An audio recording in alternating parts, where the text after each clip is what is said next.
This is John Michael Grogan with On Point. Today I want to share with you having joy in the midst of suffering. Dr. John Michael Grogan is a worldwide best-selling author and speaker. In this podcast, On Point, Dr. John Michael will help you position yourself for success by achieving greater purpose, significance, and exceptionalism. Now, here's Dr. John Michael Grogan. A friend of mine once said 80% of the people you tell your problems to don't really care, and 20% are actually happy you have more problems than they have. Most of us have enough problems and troubles, it would seem, handling family issues, personal health, financial woes, and on as the world turns. When we were young, we all disobeyed our parents and paid for it. We inherently knew that it was justified. It's when we have troubles or pain that is not deserved that perplexes us most. Why me, we ask? There's a proverb that says, "It rains on the just and the unjust alike." The higher question is not why me, but why all the pain and suffering in the first place? What seems to hurt the most is when we're personally blindsided in spite of our best intentions.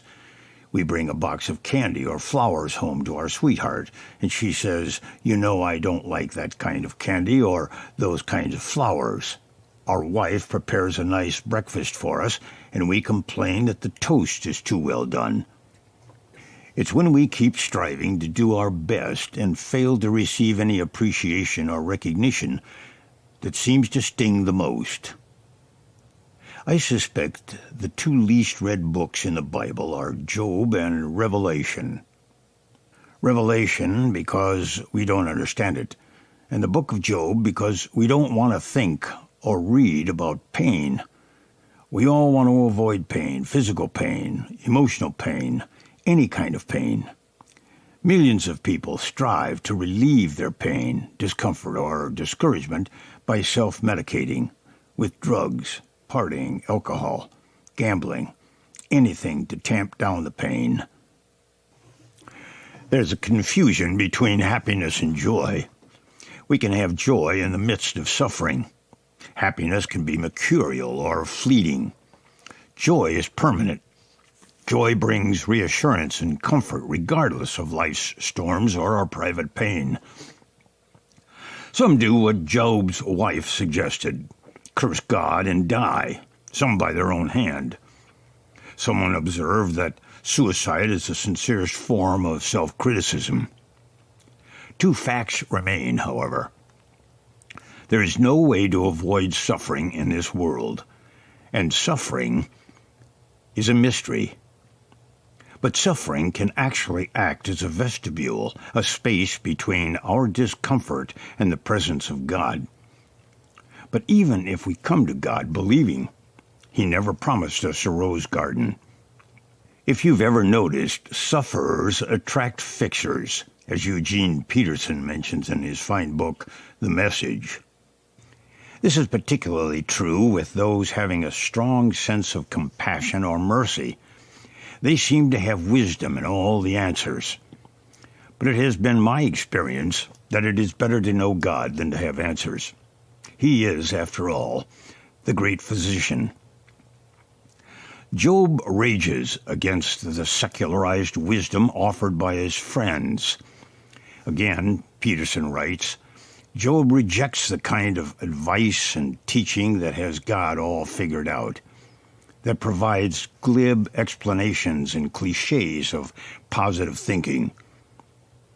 Once Job gets beyond his disbelief over his misfortune, his rage and self-pity, he enters the peacefulness of acceptance that bad things do happen to good people. Spiritual bromides and regurgitated success stories are weak tea for those in the midst of suffering. Sometimes we are required to be purified by the fires of suffering. God's word both batters us and heals us. Someone said that In the end, people would rather have truth than hollow encouragement. In the movie A Few Good Men, Lieutenant Daniel Kaffee, played by Tom Cruise, is cross-examining Colonel Nathan Jessup, played by Jack Nicholson, regarding the death of one of Jessup's Marines. In response to Lieutenant Kaffee's pressing questions, Colonel Jessup explodes.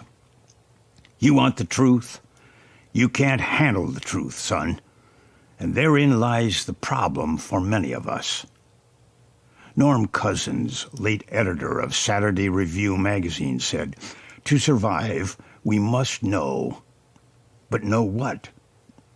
"We must know truth," Cousins said. "Ultimate truth.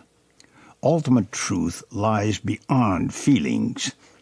Feelings can be accommodating friends, but deceitful masters." Prayerfully and reflectively, we come to the end of ourselves, all the variations of stock answers and analyses. When we are desperate enough and quiet enough, we will, like Job, hear God's answer out of the whirlwind, the tempest. Anyone with a whit of common sense will acknowledge that God is the creator of the universe. But what many miss or refuse is that he is also the creator of the universe within us. If we have a world view outside of ourselves, outside of the big I, that everything revolves around my navel, we deepen our availability to see God in the midst of the darkness of our suffering. Until next time, this is John Michael Grogan saying, be strong, be bold, be courageous. Thanks for listening to Dr. John Michael Grogan's On Point on OneBigOne.fm and the Podcast BIG network. To contact Dr. Grogan, send an email to groganman@tds.net. If you like what you heard today and want to learn more, visit 615jmg.com and subscribe today. And as always, stay tuned to OneBigOne.fm and the Podcast BIG network.